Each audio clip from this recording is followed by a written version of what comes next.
Good day, everybody. I was going to say good morning, which it is, but for many of us, it is. It's not. It's further on in the day. But around the world in different places, whether or not you think of this or not, Happy Valentine's Day. That's one of those U.S. Hallmark holiday type of things, but it's still fun. It's still a lot of fun. So we're excited. My name is John Nelson, the plug-in CEO of. You think I would remember to do this, bring that camera. So John Nelson, the plugin CEO of JKL Works and pluginbusiness.net, which has its new website. It's still under development. I could, if you're really bored, I'd give you a sneak peek of it, but I think we're going to wait because we have possibly some exciting things planned for it. But in the meantime, we are here to talk about leads. I know you're not here to talk about my website or any of my stuff. I mean, some of you want to help me with my website, but that's already been done. So I want to touch on leads and how to get more leads as a part of this process, but I want to do it from a little different angle. I mean, this is talked about by marketers all over the place. It's talked about by the marketers in our circle. Sheena-Leigh is talking about it a lot, and it's wonderful advice. Phil Ballier too, and they just did a whole thing on it last week over in Phil's group, and it's they're building this and putting it all together, and it is something. It's core to what we do, right? So if you don't have good leads, if you don't have a good pipeline, you don't have much of a business, do you? So I want to take a little bit different tactic. I want to kind of dive into some of the necessary side trips involving leads. And what in the world do I mean by that? Well, I want to, try to help you look at this maybe from a little bit different point of view. So I'm going to get my mouse cursor out of the way because it always seems to be there. And we're going to talk about this because this is a core component of my system. When we look at your success blueprint, if you get to that level, then we're going to talk a lot about leads. But even so, ahead of that, we have something called the Success Academy. It is business training. It is a year long. You're welcome to stay in it as long after that as you like. It does have a financial add-on, but it spends a lot of time, understandably so, talking about leads. We don't ditch marketing altogether. What we do ditch is, for the time being, is the advertising. You can do all of this stuff in-house or reasonably outsourced, and you can get real results without spending a tremendous amount of money on ads. There is a time and a place where you may have to advertise. Maybe that's completely appropriate. So I don't want to throw that to the side completely. It's a core part of marketing. It's a core part of what we do, but there is so much you can do ahead of that. You will be blown away. So then at the very least, when you are ready to expand that reach beyond the means that you already have capable, that you're already capable of doing with what you have, then it makes that effort so much easier. It makes that ad effort so much easier. So let's kind of jump into this. What we're going to talk about today. Excuse me. All right. So I want to talk about your tribe versus your clients. I've spent a lot of time in the last few months, realizing who my tribe is. And that there is value in that. And we're doing this in such a way as we want to find the people that you relate to, not to give too much away with this until it's time. You will get it over the course of this presentation. But I do want to, stress that this is important. Your people you like to hang around are important. And we're going to touch on that a little bit. We're going to talk about proximity and local marketing versus group and messaging and online marketing. Both have their place depending on what you're doing. We're going to ensure that people choose you. It's one thing to market. It's another to make that message so compelling that they cannot stand it. They cannot stand to go anywhere else but to do business with you. So how do you stand out? It's what I ask people all the time who prospect me. How do you stand out? How are you different? Why should I choose you? Why should I bother with you? And I want to be a little bit harsh in the way that a coach can, but for your own good. On this Valentine's Day, it's truly out of love, and it's out of respect, and it's out of appreciation. I really do want you to stand out. I want you to succeed, but that means asking some hard questions, because this is a hard business. It can be a hard business. It's not as easy as they tell you it is. I mean, it is, but it's not. You still have to make your way. You still have to be something that stand out that nobody else is doing. You have to grab attention in a fluctuating and crowded world. And at the end, if that still doesn't work, we're going to talk about some troubleshooting, some things you can look at to say, you know, okay, these leads aren't coming in like I thought. What can we do about it? So I'll give you some things to look at. All right. So let's jump into this. We're going to talk right now about your tribe versus your clients, right? Okay. So if we're trying to narrow this down, and we're really, it's stop what you're prospecting and selling and messaging out there for just a few minutes. If you haven't done this already, boy, do you need to. And I'm having to do it. I'm revisiting it, and you should revisit it, you know, about every 6 months is what some of the people in our group are talking about. And I think they're spot on. Whether or not you make any changes to it is another thing, but you should at least visit it every 6 months to make sure that you are on your message and you're not straying from it, and that it's still working, you know. So let's do some really basic examples. You see something listed there that I'm not talking about, so I'm now going to talk about it. If you were to, let's just talk about the people that you resonate with, that you would want to hang around. So if you were to have a house party, what types of people would you invite? I mean, yeah, maybe you have family, you have, you know, whatever, but the people you choose to call friend, who would you invite? Let's look at them in an overall sense. Hopefully they're doing something to earn some money, you know, as all of us as adults. So what is that? What do they do? What position are they in that company? Are they, or that organization? Are they high up? Are they low down? Just getting started? What makes them unique? You know, and the core thing, which we'll address some more in a minute, is why do you want to hang around them? Why would you want them at your house party? You know, that you were having. Y'all are sitting around visiting. Yes, I said y'all. Use it in a sentence. I'm from Texas. Get over it. And you know what? When you're sitting around, you know, visiting and doing your thing, you know, what types of people would you want there that would be conducive to a good time, right? Okay, now let's talk about a slightly different group. And we're not going to go so far away as you might think. Let's talk about the business lunch, networking luncheon crowd, whether that's BNI or Chamber of Commerce or any, you know, local Main Street associations or anything else, because this is not only for you, this is for your clients. You know, if you're a digital marketer, these are, or you're, you know, you're a business serving people. This is your clients. So take a strong look at them. This is building your avatar, but this is maybe a little different way of looking at it. So if you go to one of these luncheons, one of these deals, and you know you have to talk to people, and yeah, you're going to try to talk to as many people as you can, but at some point you're going to settle down and you're going to start. And yes, it's some of those you get randomly put at tables with people. Okay. But let's all be honest for a second. We end up gravitating towards certain people in a group, in a given group like this, where not everybody knows everybody. And they're trying to put a little bit of their best face forward. It's not as relaxed as the house party. So it's a different dynamic, but you will still gravitate to certain types of people, be it people you like their personality, people that you like their business that they're in, you resonate with it somehow, you have a history, be it people that are, you know, outgoing versus not outgoing, you know, good conversationalists or something. Why? Think about the people that you would start to gravitate to if you hung out this situation, given who you are, given the person you are. That's the thing that we kind of leave aside in this marketing business is, you know, we're a type of people too.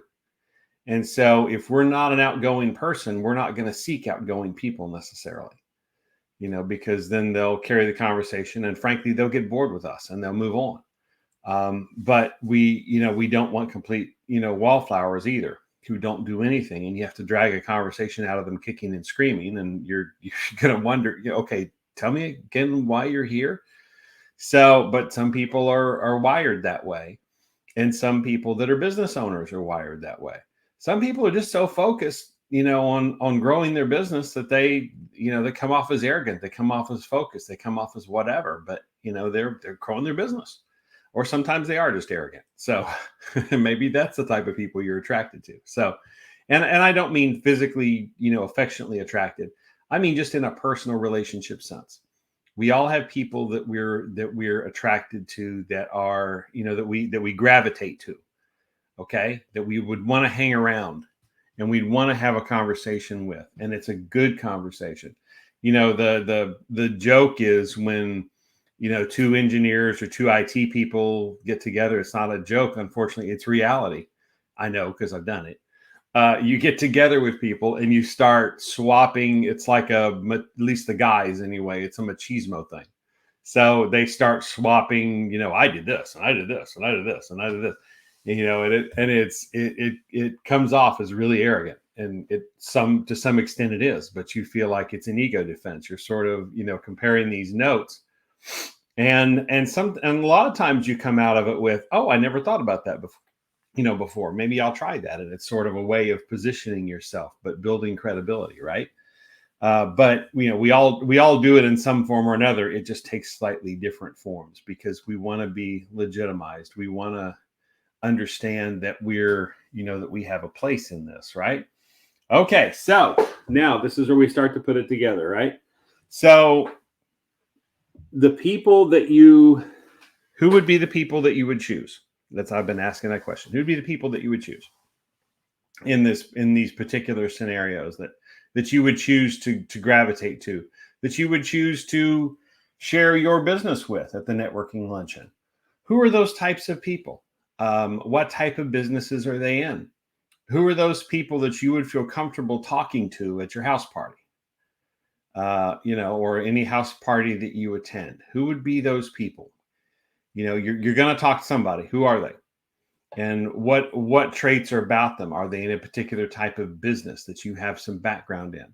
Are they in a particular, hopefully not other digital marketers if you're a digital marketer, but nonetheless, it still happens, and alliances can come out of that.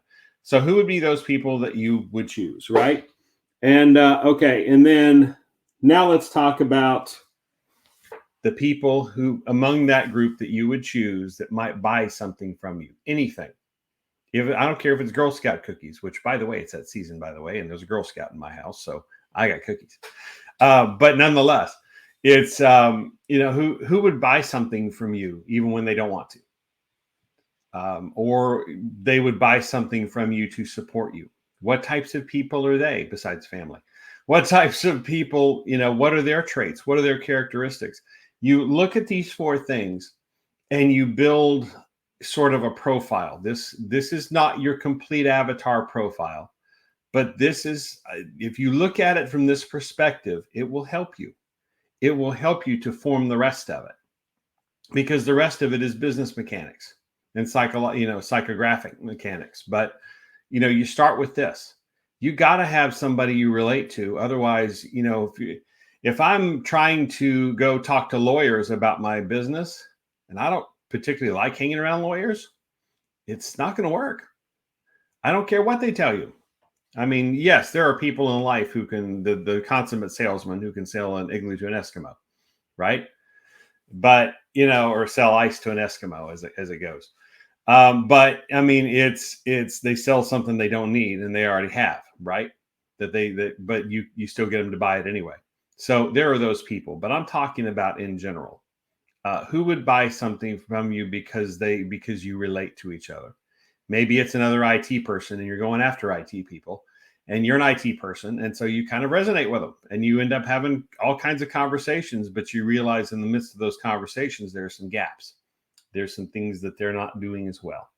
And so, it's that ends up potentially in business. And that's a good thing. But you arrived at that by looking at these four pieces. Okay.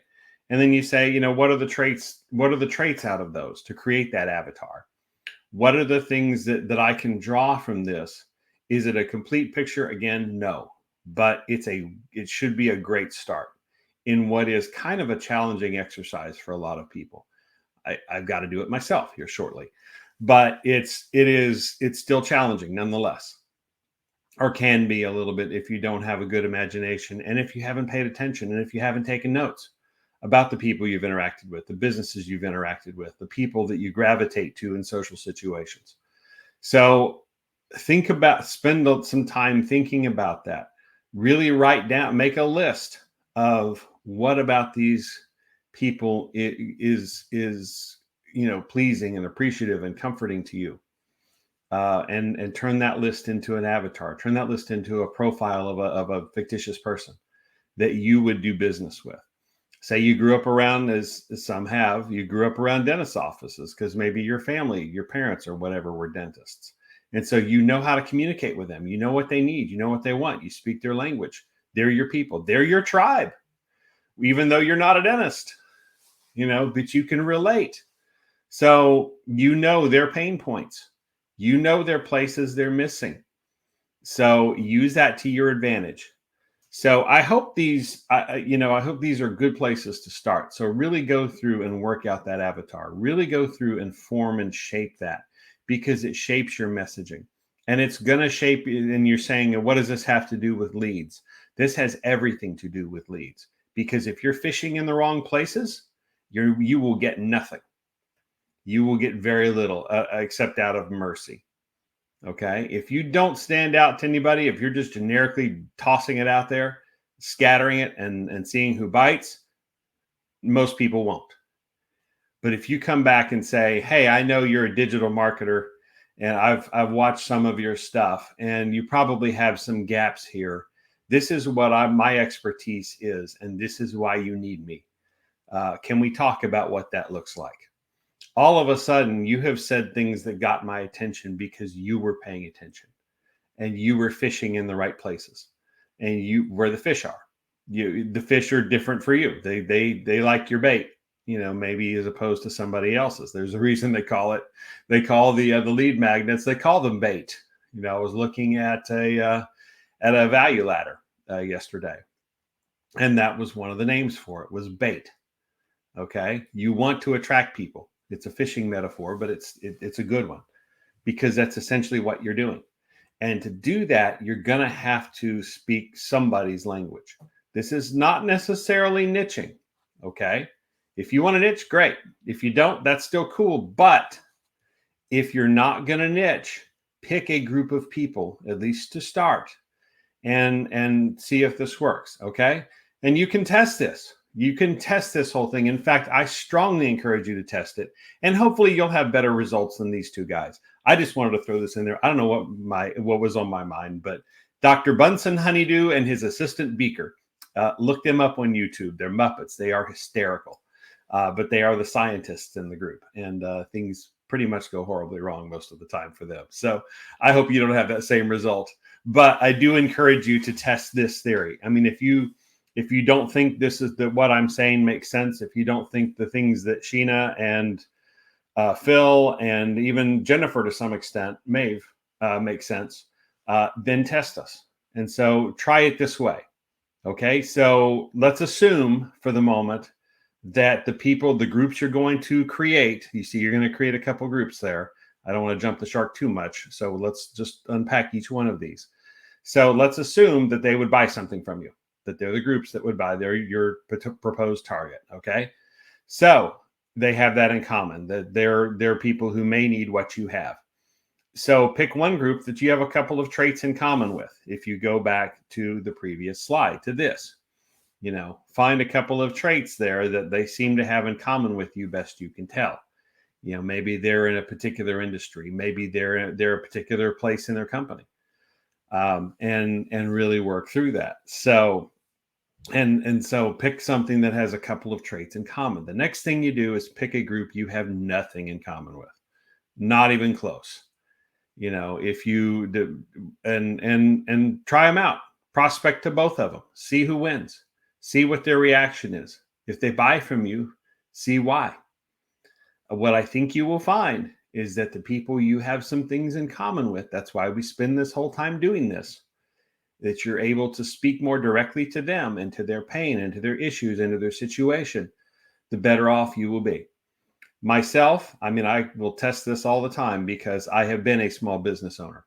I continue to be a small business owner, but I've been owner of bigger small businesses before. I've been a part of a team that's ownership of those.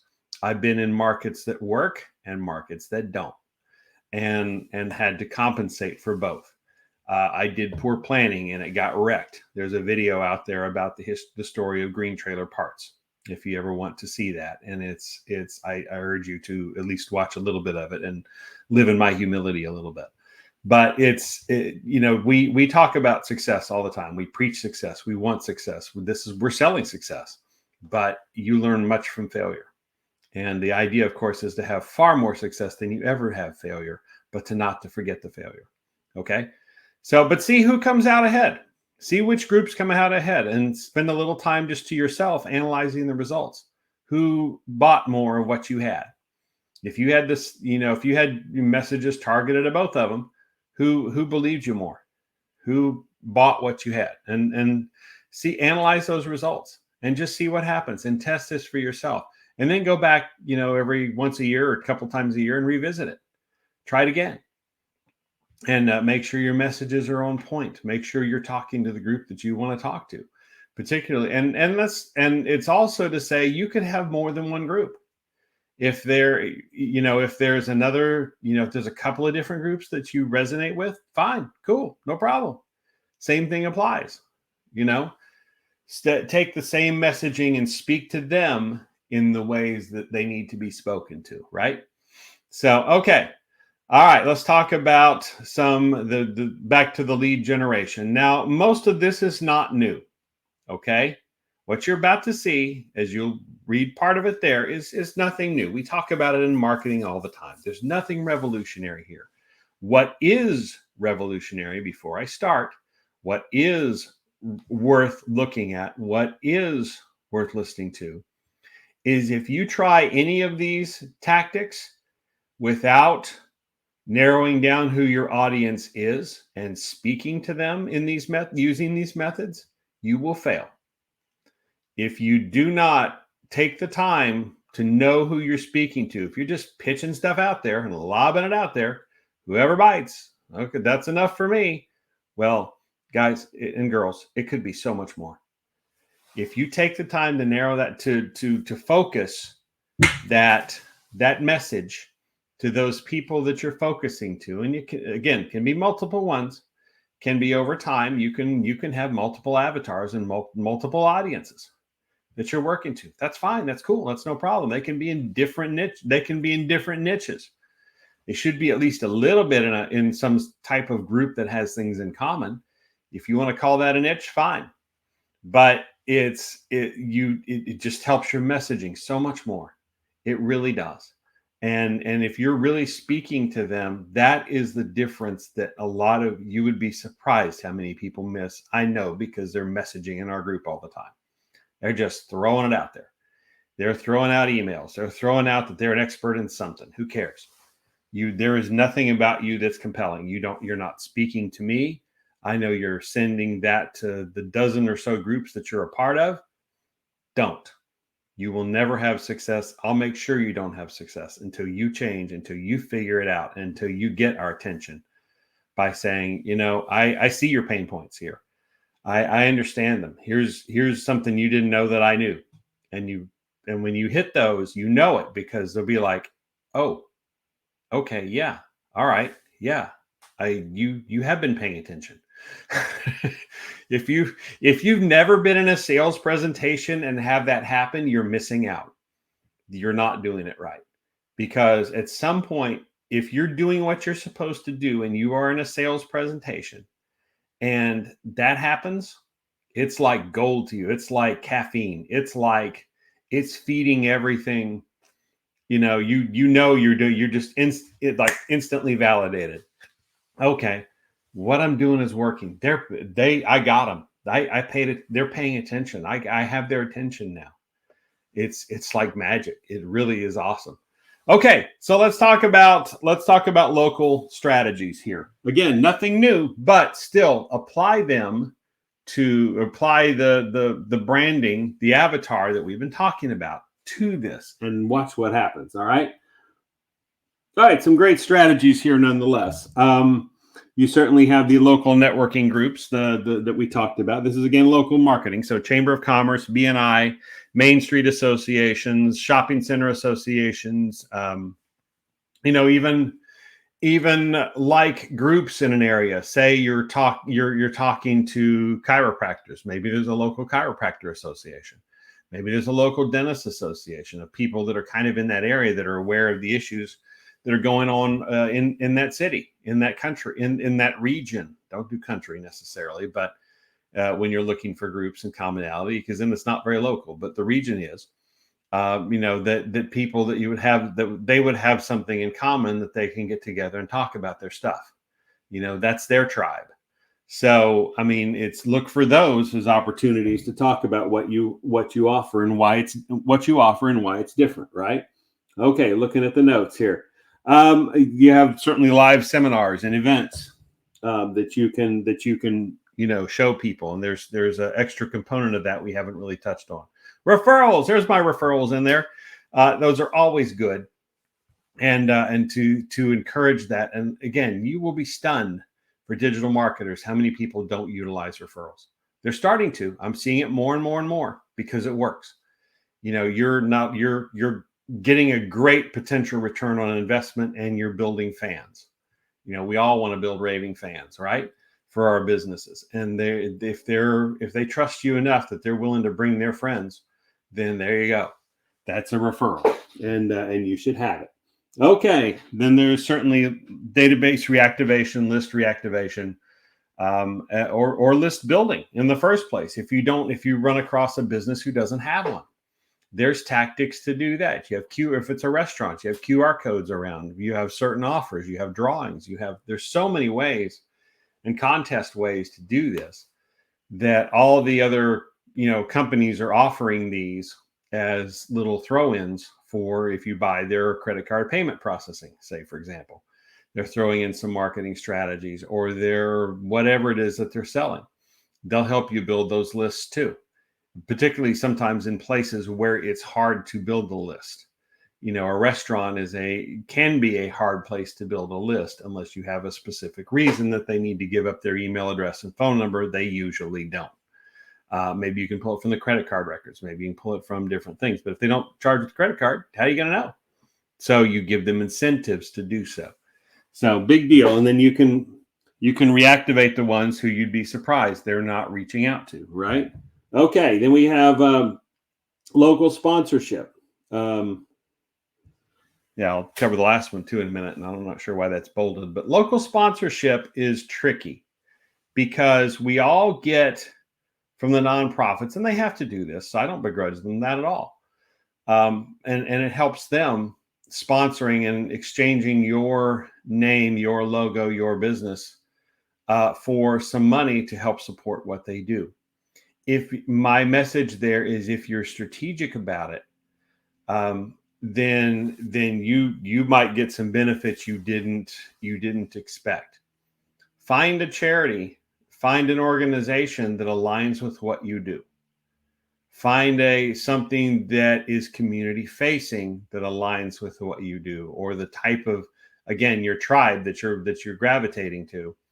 If it's I don't know, if it's new businesses or something, find something like Lemonade Day that teaches kids about being business owners and entrepreneurs, or Junior Achievement, or any number of things where you can relate and forward what you do and still get your name on it and make a good donation, not only of money but of time. If you're giving of your time to these things and you're giving of your resources to these things, you'd be amazed at what comes out of it, because not only will the public see that and go, okay, that may be something I can use. I need a website for my business. Okay, here we go. Or it would be more like, you become a little bit more of a trusted advisor that they not only, so it's not only the public, but it's the people that the organization is connected to, that they start giving your name to people. Here's this company over here, they sponsor us, and they spend time with our, with our folks that we're, giving of our time and efforts to. But they also put together some killer websites. They put together ours. They put together several others. I've been the beneficiary of that. Okay. It has happened to me when, back when I was straight building websites, that, okay, you understand how this works. All right, fine. Here, help us build our website with a nonprofit organization. So if that's your thing, play to your strength. And, and you'd be surprised what networking opportunities that connects you to, just by doing good and giving a little bit of your time to all of that. All right. And then there's services like Locable, which I've used in the past. Great resource if you're I think it's US only, but I could be wrong. They could be Canada as well.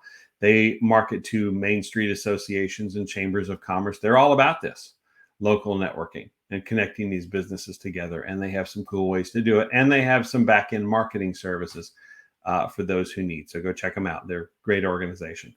But I went in a different direction, so I don't use them anymore. But that doesn't mean I wouldn't or wouldn't recommend them in certain circles, because they provide a lot of value for what they charge. Yext is another one that you're familiar with to get you listed in multiple places. So, use these tools. These are local facing tools. Even Google My Business. It's a Google Business Profile now, of course, but that's a great resource as well for doing that. All right. So that's local stuff. All right. Let's talk about some online ones very quickly. And this is as much focused on the messaging side of things, because for most of us, what we do, group messaging is a much better resource. This local stuff is for your clients, unless you are a local facing business, in which case it's for you too. But most of us will do some form of this online, this messaging piece.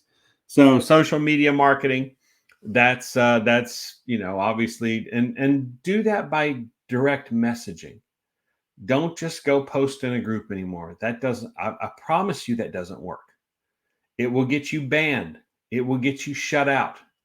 People don't, and with one exception, seek out the group. If you're looking at Facebook groups, and that's about the only place at this point to really look for groups like that, because the LinkedIn one is just lousy. Nobody uses it, and they don't make it. They don't enable it very much, and that's an opportunity lost, in my opinion. But I'm not Microsoft and Reid Hoffman and all that, so I'm not going to do it. But the Facebook group they've got this kind of figured out. Okay, so when you're and there are certain groups that are wide open. If they have the term job, go seek out. If you have a particular skill set, go seek it out. Go seek out the Facebook group that has that. There's a great Facebook group out there called "I Need a Website" or "I Build a Website." That's what it's called. So go find it and go join it if that's what you do. And there's a lot of website and marketing on there. Anything with jobs in the title. For those of you people that are Go High Level experts, how many Go High Level jobs that actually say it in the title? That's the difference. If they say it in the title, go join and expect to have people get on there and ask for help, and you be ready to provide it. But when you do provide it, make sure that you're speaking their language. Make sure that you're paying attention to them. Yes, we know you can help them with that. Yes, we know that you're a rock star and you can put that, but why? Why, in my specific situation, can you help me? I don't just throw out the generic business card. Take a little extra time and put out there why, and speak to and do it through direct messaging. Don't do it unless they specifically tell you otherwise. And even then, I get them to direct messaging as quickly as you can, or email or whatever. But follow their directions first and foremost. There's people who do that on purpose, so they'll trick you because they're going to ignore the rest of them. But once you have their attention, then get them over to DM, get them off of that page, get that conversation private between you. and speak their language and see what they're doing, and really make them feel like you are paying attention. Treat them as though they have a badge or a sign hanging around their neck that says, make me feel important. Make me feel listened to. My problems are unique. Never mind, they're not, but they don't need to know that. Okay. My situation is unique. It's unlike anything else you've come across. How can you help me? Okay. And you will have incredible success doing that. The days of, and this was, a tactic from 6 months ago, 9 months ago, it's changed. Don't just lob out there in groups. Don't do it. It won't get you anything, particularly in groups that are not asking for it. They have either out regulations against pitching, or you will, if you go through that group and you don't see an advertisement one, don't do it. I mean, this is common sense, guys, but it's apparently not being followed. You got bad advice someplace. So hear me now, believe me later. Get them to keep that conversation direct to them, personal to them, personalized to them, and you will have more success, and continue to address their issues, provide a little value in advance. Sorry, it's a soapbox, but you know what? It needs to be said. It hasn't been said enough. So we appreciate you. We want to help you. That's why that's many of the reasons that we're doing these things. Yeah, I'd like you all to come try my, and be a part of my Success Academy. It's a paid thing. And better yet, if you're making enough, your business is making enough money that you can support this, let's do a blueprint on you and make that happen. But for most of us, we're not there yet. So these are the ways that, so this advice, these lives, these things that we do are truly out of appreciation and respect for our industry, because we want to help you. We want it to grow. We don't want to be stereotyped with some of the bad situations that have happened. Some of them we're unintentionally a part of, but dang it, we've got to do better. We have to do better as a whole, as to maintain the integrity of the industry, right? Okay, enough soapbox. All right, so we talked about digital marketing. We talked about the video marketing, which is pretty much what this is, right? But this is a little different take on it. We'll talk about the other one in a minute. I'm talking about using videos in the second point here, talking about using videos in sales messages. You want to get somebody's attention? If you can, take the time to make them a video. This goes back to the personalization. Make it as personal to them as you possibly can, because it will. I've had people tell me over and over and over and over again that I was prospecting. I didn't always get the business from them. It didn't always work out, but they made it a point to tell me, you seem like you're addressing my issue more than anybody else. You got my attention. You stood out over the crowd. They told me that on several occasions. And it was, and so then they're ready to move on. Now, whether or not it actually, ultimately works from there is a different story, but they got their attention enough out of the crowd because they're getting blown up by the, I can help you with that. I can help you with that. I can help you with that. I can help you with that. I can help. No, you don't even know who I am. You're just throwing that out there. All right. So video is a great way to do that.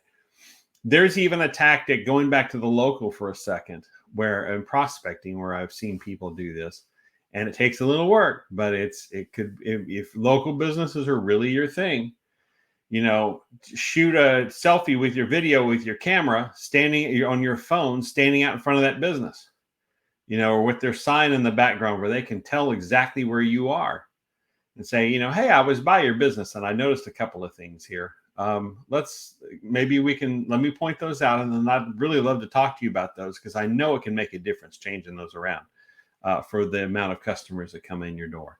I mean, that's gutsy, but it works because you're relating to them personally, locally. All right. So websites, webinars, big deal.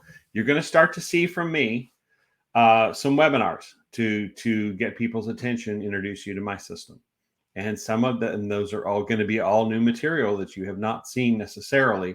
I mean, you've seen parts of it, but I get to make some pretty bold statements in those webinars, and that because they're true. And so you will see that very, very soon. They're free. They'll be free to attend. But the idea is, if you do attend them, I want your business. If you're on some level, so just know that. So don't just go attend them to say, oh, okay, that's nice. I'll go away. I got more free training. Um, you know, if you're gonna attend them, be a part of that solution. Be ready for that to take that next step. So there's some really cool stuff that's coming. But webinars are a fantastic way, because there's something I really haven't talked about here necessarily. It's sort of the elephant in the room. Are you building credibility about yourself? Are you standing out in any way whatsoever? And how do we know? You can say you're a go high level expert until you're blue in the face. Literally, till you're blue in the face. But how do I know? How do I know anything about you? I know nothing about you. You are text on a page. Maybe you're a picture that's of some random thing. I have no idea. But if you're making videos, if you're contributing free content that's giving of yourself, if you are doing webinars that you're trying to attract people to, you're going to need credibility. That's a big, huge thing. So, and if you have some of that, or you want to build it up, then a webinar is a fantastic way to do that. So what I'll be doing is social media prospecting, going to webinars. So you'll see those webinars, and they will be set apart from this, and we'll have this training too. We'll continue to have this for a long time. I've done the content map for it, and you guys are in for some treats, I hope. Please tell your friends. Please bring them into these groups where you're watching this. And if they're ready, there's only so much training you can absorb realistically before you got to put it into practice. So if there's somebody who's really ready to put some of that into practice, those are the types of people that we want. If you want to absorb some training, great, no problem. Happy to do it. But then at some point, you have to take some action. Don't be a perpetual student who doesn't do anything after that. I know people that have been that way. They get close to graduation in college. That's expensive, no less. And then they turn and go a different direction just to get more training, so they don't have to go out in the world and actually put it into practice. Don't be those people. Begin to take some massive action with the training that you have and with what you've learned, and make sure it aligns with other people and what they're saying. I mean, I'm a little different take than, say, Sheena-Leigh Kennerley or Phil Ballier or Jennifer or some of the other people that are in our little group here. There's some other folks too that you haven't come across yet, and we're all out there saying good things and providing great value. But it is, we're a little different takes, but we're generally saying the same thing. Are these lining up? Are these messages lining up for you? Are they generally the same message with a few key extra points added for each one of us to make us a little different? If they are, then you're probably on the right track and you need to act on it. Okay. I'm full of soapboxes today, but this is an appreciation day. And I do appreciate all of you, and I appreciate your attention. And I know the rest of our group does too. So, I mean, but we will appreciate it more if you act on it, and then you come back and say, you know what, I did some of this stuff. And yeah, it's an ego boost. We all do that for ego boost. You do too. Don't pretend you don't. Okay. That's part of the reason you're in these businesses. It's a bit of an ego boost. It's kind of fun. We enjoy it. We don't enjoy running over people, but we enjoy helping people and elevating them and elevating businesses and showing them real results. And the money is nice too, but it's not the only reason we do it. Right. Okay. So then, of course, you have Facebook groups like some of you are watching in right now. And that is a great strategy to build and set up a Facebook group. Those of you in my Boost group see that it kind of underwent another little bit of a name tweak, and changed some of the messaging to make it more intentional to JKL Works and to the value that we're providing as our content is changing. There will be some others as well, not wholly different and unique. Several of us are connected together. We're a tribe. We're a community. We're feeding off of each other. We're supporting each other. And we're supporting you all as well, and anxious for you to step out and start, realizing the success and the failures that come with this. But a Facebook group is a great way to start. Participate in it. I'm taking out the pitching out of my group. I've noticed the Atlas Agency Launch Lab folks are doing some of the same things. So we're all tired of being pitched. Okay, we are. Don't do it. Don't waste your time. But if you want to contribute articles, if you want to contribute or blog posts, if you want to contribute little training tidbits that are real, that you actually researched and didn't just lift from somebody because you're actually practicing them, we will make sure that we know that, and we will post it all day long. That's how you build a community. That's how you grow a community. When you're the admin of a community and people start doing some of the same things to you, you will appreciate it more. Okay. So, and you'll appreciate, and you should appreciate, if you don't, you should, the people who are jumping in and providing value, even though it's not financially helping them to do so. Yeah, they hopefully get a bump in business from it, but, and a good group admin will make sure of that. We'll find a way to highlight them if they're contributing value to the group, if they're not just there to vampire it and to drain the whole thing and then move on to somebody else. For those who contribute value, if you haven't been recognized yet, at least in my groups, the group that I have, please know that that is unintentional, and I'm making every effort to change that. Make sure I know who you are, and make sure I know what you can bring, what you want to bring to it. That's over and above. That's free advice, but it's good advice. There is some level to good free advice. Okay, there's starting to be the representation among these that nothing good is free, and that's not entirely true. It does get true at some point. You want people invested. You want people to have, once you get up to a certain level of knowledge. But we all need, and we all have benefited from, at free advice starting out, from just enough information that's real and legit to get our interest and to pique us and to see how we can help and to bring us into that world.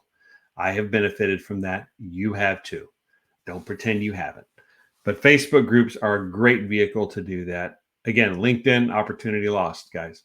It really is, because you don't do anything with it and you're getting killed. And this is a good place to, this is a great resource to do this. And there are some offshoots like school that are closed communities and that sort of thing. But Facebook is still killing it because they can, and they have chosen to. And that's a big deal. All right. So now we're back to straight video marketing like it is that you're watching right now.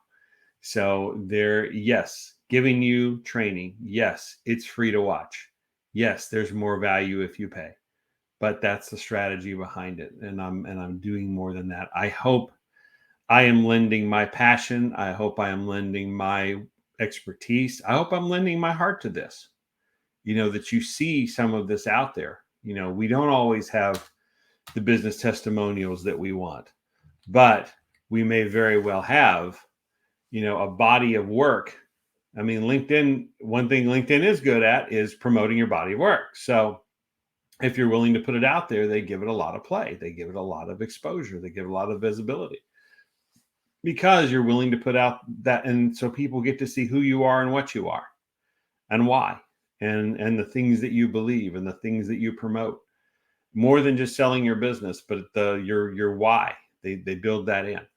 So I hope you guys see that here as well. And I'll continue to do it for a while because I really do believe in this, and I believe in the things that I'm gonna share with you over time. It's not a short process, but it's things that it's information I wished I had. And so I'm building that up and passing it on. And I hope that you not only respond to it, but do the same. Build it up and pass on your information too, because you have your own unique experiences. All right. And finally, we have websites. Website in our world is almost an afterthought, even though we still need one. You still need a website. Don't get crazy. You still need a funnel. Don't send a funnel or website to do a funnel's job. Funnels really have their place, and it's a good place. And everybody needs that website if you're doing online to call home. Now, what you do with that and how you interact it with the rest of the community is kind of what's important. The website is the consummate place they truly go for more information. You want more information? Go there. If you really want to dive deeper than just the surfacey stuff, go to the website. It's there. And that is a role it provides. It provides legitimacy. It provides more of an opportunity to, if you want to go down different roads, it can take you there. So websites have their place, and it is needed. It's a big part of an online solution, but it is not the only part. It is not the thing you lead with. The social marketing stuff, the video content, the video, all these different things, those are what you lead. The Facebook group content, your posts, your legitimacy, your brand, you're talking to your people with very specific language because you've taken the time to figure out who they are. That's what you lead with. Then you send them through the groups, perhaps, because not everybody's on Facebook, and that's cool. Then you send them to or other social media platforms. Then you send even the videos, the TikTok video or the YouTube video, you ultimately send them to your website or a landing page representative of a specific aspect of your website. So you do need it. All right. So again, these are not revolutionary. We don't do what's new. We do what works. So these work, but you must have your audience in line. You must have your targets in line that you're going after. If you have multiple ones, you build those up too, but you then apply them to all of this. If you don't, none of this will work in a vacuum by itself. None of it at all. But if you do speak their language, all of these contribute together to have major success. Even the local stuff, if you're not a local business, there's things you can do to build that brand, right? Okay, so a lot of preaching today. But I hope you get a lot out of it. And so here we go. We're going to ensure that they choose you. Okay, it's one thing to preach about why they're not choosing you. Now let's ensure that they do choose you. And so it's many of the same things. Do you have a proven unique sales proposition? Or better yet, what we talked about a couple weeks ago, the market dominating position. That video is around if you want it, either in the Facebook groups or on YouTube channel. Do you have a market dominating position? Now, what is that? So unique sales proposition is, okay, what makes you unique? What about your service is different, is stand out, is something big. Market dominating position takes that a step further. Is that unique selling proposition or that thing, that trait, that characteristic, that offering that makes you so different? Is it actually meeting somebody's needs that are a hot button issue right now? Is it actually solving a problem in the marketplace for somebody? Is it preferably solving a market problem in the marketplace for a lot of people because they need a lot of customers out of it? Such that, well, we'll get into, because that kind of leads us to the second thing. Do you have a compelling offer? Do you have something? Yeah, okay, maybe you're addressing a hot button issue, but do you have something truly unique to give them? Where, again, the idea that we're shooting for is they would, and it's behind the market dominating position, they would be an absolute fool, an idiot, not to do business with you because your offer is so good and it speaks their language so well and it meets their characteristics so well, unlike anybody else. Even more powerful than the unique selling proposition. Are they meeting your needs? It's like they're inside your head. Are they meeting your needs so well? And if that's the case, then they would be a complete idiot not to do business with you because you're doing all those things right. This takes these two things right here, and we'll talk about compelling offer soon, but these things take a lot of work. They take some research. They take some real knowing of your avatar. They take some real knowing of your people, of your tribe, of your people that you resonate with, of the problems that they're having, that they're not that are not getting overcome. And the solution that you have that nobody else does, and that specifically speaks to them. Okay, what are you doing that I mean, yeah, maybe you design websites, but what about your websites is different than anybody else that's important? You're maybe a slightly disabled person, and so you have figured out how to design websites for people like you to open up that audience to accessibility, they call it. So you design accessible websites. You know how to do it. It's important to you to do it. Not it's and in some countries it will be compliant one day. A compliance issue that you have to design them that way. It's not now, but it will be at some point. But right now, you get a whole lot of bonus points if you do something that low vision people or people with motor skill issues can deal with easily.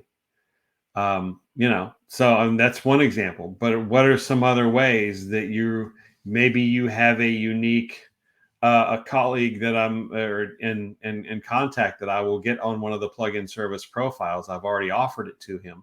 Has a product configurator. That's not the main thing he sells. They're really about website optimization and SEO. But they have this product configurator thing that I won't leave alone for them because it's unique. It is different. Nobody else has this. And it's a sales tool. I'll give it that. But nobody else is doing it. How many people have ordered a computer from Dell over the past 20 years? Okay. Somewhere, somehow in your country ordered a computer from Dell.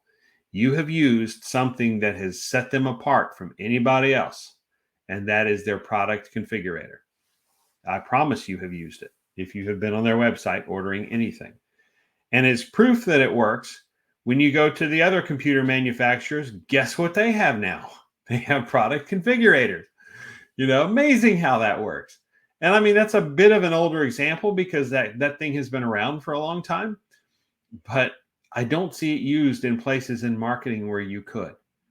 And so my friend Peter has a deal where his original design was for roofers. So it's an estimating tool. And yeah, it's not 100% accurate, but that's not the point. You give them something, you give them information right off the bat as to what it's going to cost a particular business to do their roof. And then you harvest their contact information to get it, and that information goes to the business. How many other things could you apply that to? So we'll get him on to talk about that. And it leads to something else for him, but it's a great front door, and it makes him unique because nobody else is doing this. Nobody else is out there having it, and it's not going to apply to everybody, but it's going to apply to a bunch of people. Because you can do it for more than just roofing. You can alter it for anything that has set parameters like that and needs an estimate. So there you go.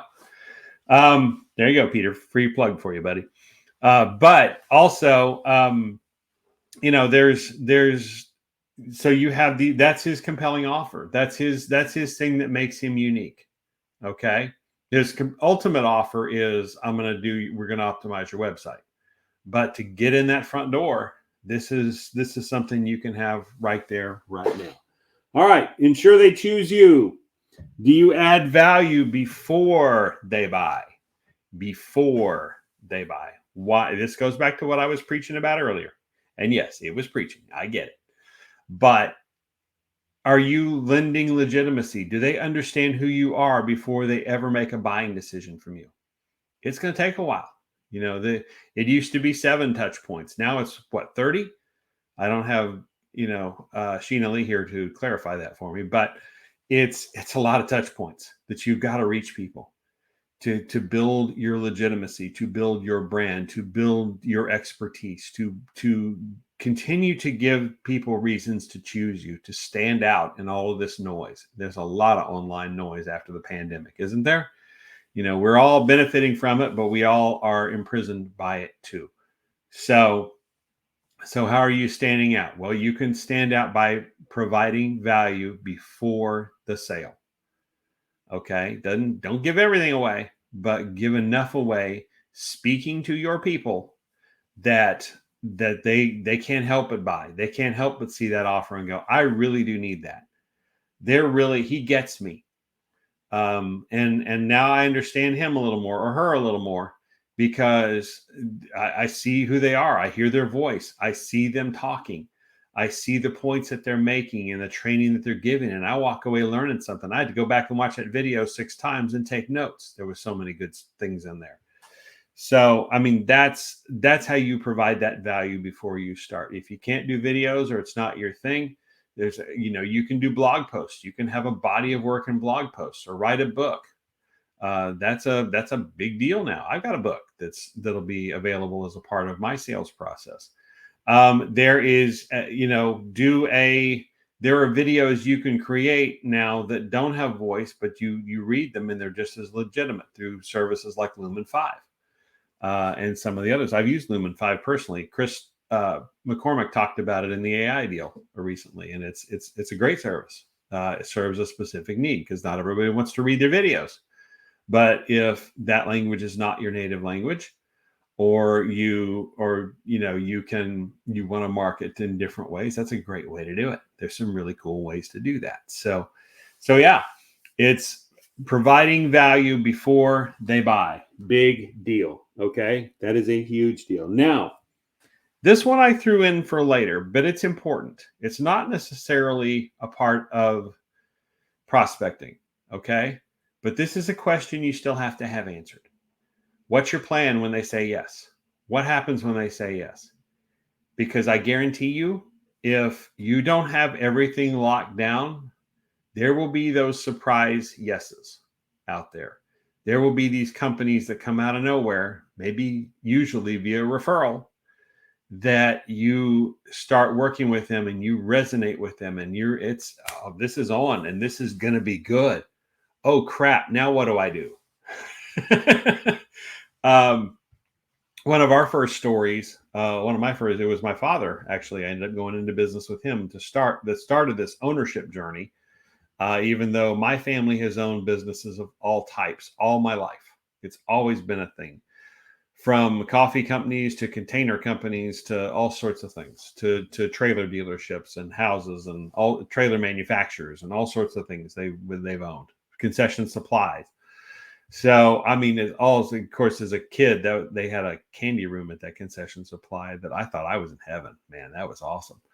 Okay, anyway, I digress.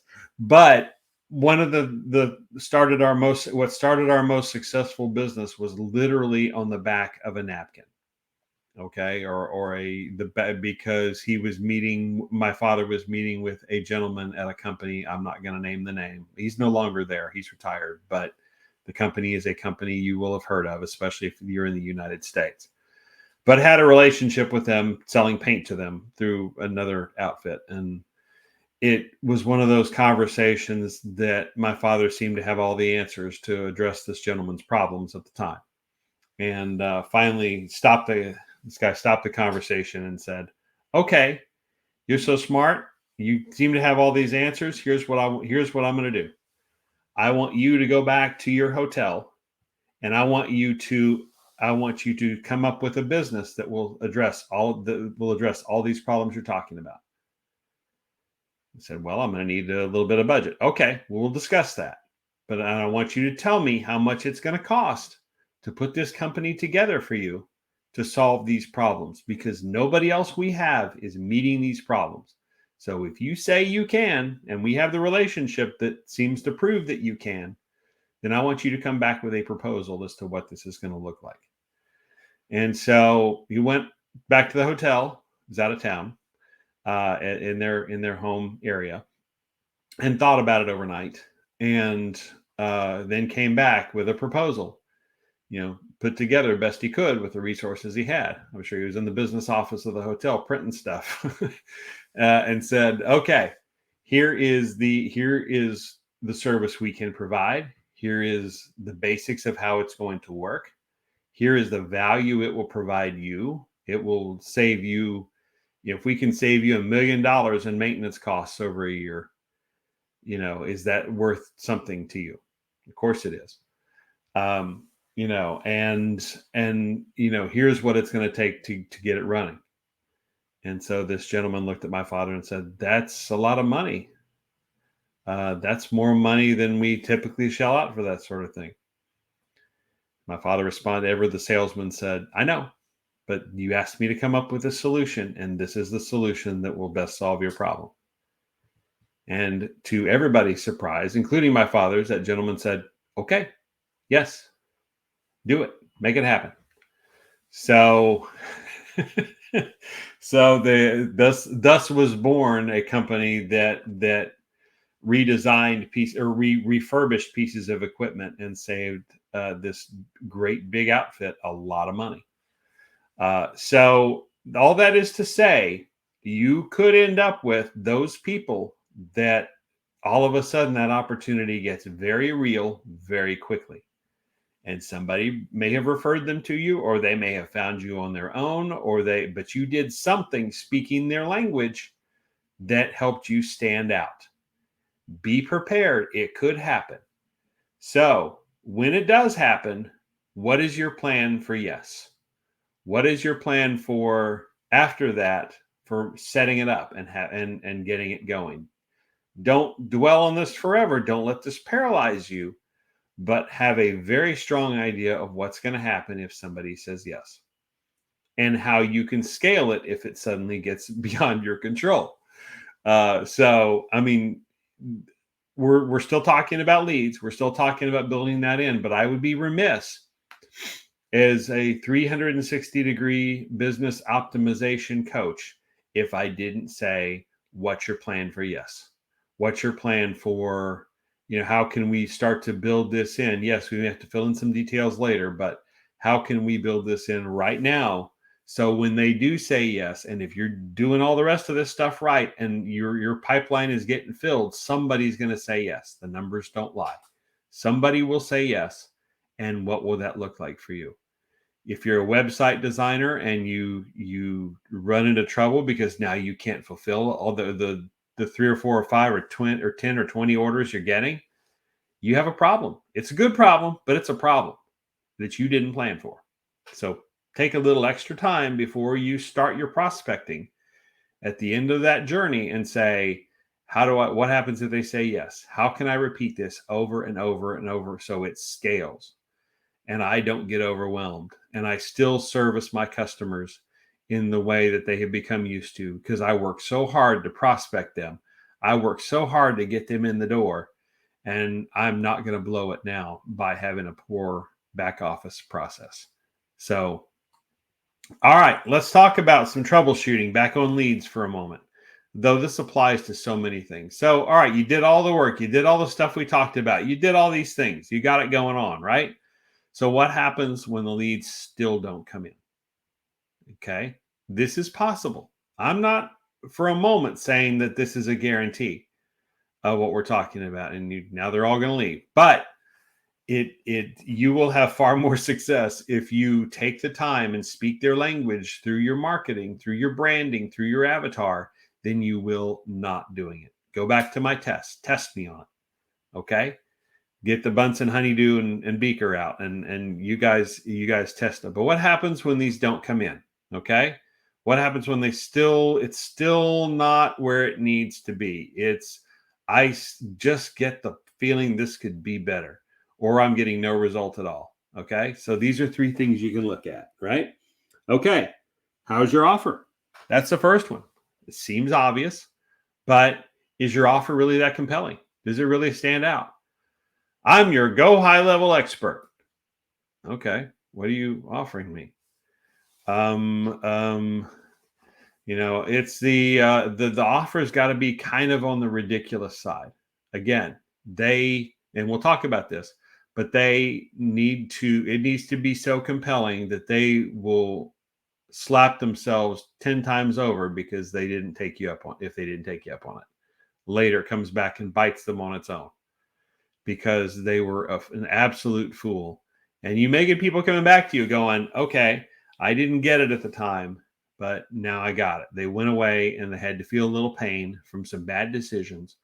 And meanwhile, you were still over here the entire time making sense. And I didn't choose it because my brother-in-law ran this other company, and I'm tired and I want it done right. Help me. you may get those calls, you may get those emails, you may get that outreach. But that comes from having a strong offer. But if your offer isn't working, if it's not bringing people in, that's the first place to look. What does your offer look like? Is it really that compelling?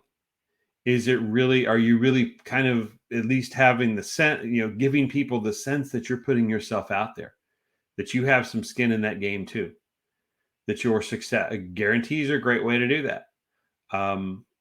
Different avenues for success that are proof along the way that says, hey, if I don't do this, here's what I'll do.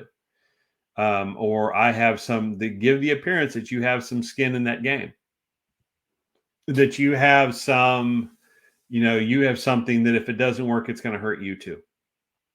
That goes a long way with people. It's a little cliche, but it's the choice we have. So make it good. And, don't give away your farm, but, give away everything you have for the sake of this guarantee, but give away enough that the perception is there that, okay, their reputation is on this line too. So if they mess up, it's going to hurt them as bad as it's hurting me. Right. So look at your offer first. Second thing is, are you speaking their language? Are you really solving their problem? Not generic, it's not going to do it. Are you really solving their problem? Can they identify that problem and say, that's my problem? I don't care if it's anybody else's. That is right now. It's not just, I need a website. It's I need a website because I'm losing business to this guy over here. And I've seen his website and it's really good. And it seems to talk to our people, the type of people that we're trying to reach. And mine just doesn't.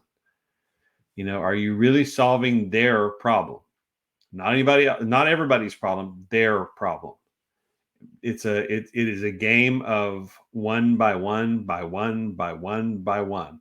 And those add up, and everybody's a little different. So you want to systematize it best you can, but for ease, but you also want to build in enough uniqueness that they know it's you and they know you're speaking to them and they're not just a number to you. They're not just dollar signs to you. They want to know that. And so if you're speaking to their problem, you got it. And the third one here, are you credible? Are you legitimate? Are you doing things for them? Do they see enough value up front that you're worth investing in? Are you walking the talk? Are you saying the things that matter to them? Right? So, that's the big deal. So I see we have some comments here. We have some people jumping in, and that's awesome. Let me, if you'll allow me a minute just to kind of look. Oh yeah, people checking in from Nigeria. That's cool. From Lagos. It's okay. Okay, awesome. I'm looking at some of those. If you have some questions about any of this, that's all I got at the moment. But if you have some questions about any of this, post them in the groups where you're watching this. We'll do our best to answer those, probably likely off air, but we'll answer them in the comments and we'll answer them for everybody to see. So, we want the value for you guys. We want you to take away from this. If you have to watch it several times, great. If you want to share it with somebody, please do. There's much, that's the ultimate, how much I love referrals. So that's the ultimate, thank you for doing that, is if you feel this is good enough to share with somebody. So I hope so. And I hope that's the case. And like I said, I've put together my schedule of trainings over the next several weeks. And there's been a couple of offshoot opportunities that you're going to benefit from. And they're going to be really, really good if you're going to build a business. But if you are ready to take that to another level, there will be the opportunity very, very soon. I'm just putting the finishing touches on everything, that we're going to have some webinars that will be material you have not seen here. And some of it will really get your attention on purpose and hopefully be a help to you. But then I want you in my Success Academy, where we spend a year, week by week, and probably more. We'll add some more training to it that's exclusive over time. And you can take it at your own pace. You can take your own notes. You can do your own thing with it, and you can really benefit from it. So yeah, that's going to be a big deal. And so we'll have that. And then if your business is ready, and in order to make this amount, to find this amount of revenue, we have to be making this amount of revenue. And that's about the most delicate way I can say it. So the $50,000 a month is generally that number, but then we can find any business at least $50,000, and in many cases much more in revenue that you didn't know you had, and then give you the exact roadmap and steps to make it happen, working with you shoulder to shoulder, side by side, step by step, week by week. We're not going to overwhelm you with it, but it is a process, and we are there for as long as you need, and you get this advice personalized to your situation, and not different from anybody else. So thank you guys for watching. Thank you for being a part of this. Thank you for putting up with my preachy soapbox stuff, because I have a little bit of it. But again, this is a day in the U.S., if you don't have a Valentine, of appreciation. So I wanted to take a second, and certainly on behalf of myself, and I can speak, I think, pretty freely for some of the other admins in these groups where you're watching this, is that we really appreciate you all. We appreciate you watching. We especially appreciate your participation and your interaction. And you're not pitching, but you're providing. We appreciate you a lot providing value to these groups, and we don't say it often enough. So thank you very much for doing that. I hope you're getting tremendous value out of this, and sharing it with your friends and bringing them into these situations, and they get value out of it as well. So if there's something we can help with in the meantime, you're welcome to visit jkoworks.com, or you can also interact in our group here that we have going on. So look forward to seeing you guys next time, and we'll talk to you soon. Thank you so much for watching.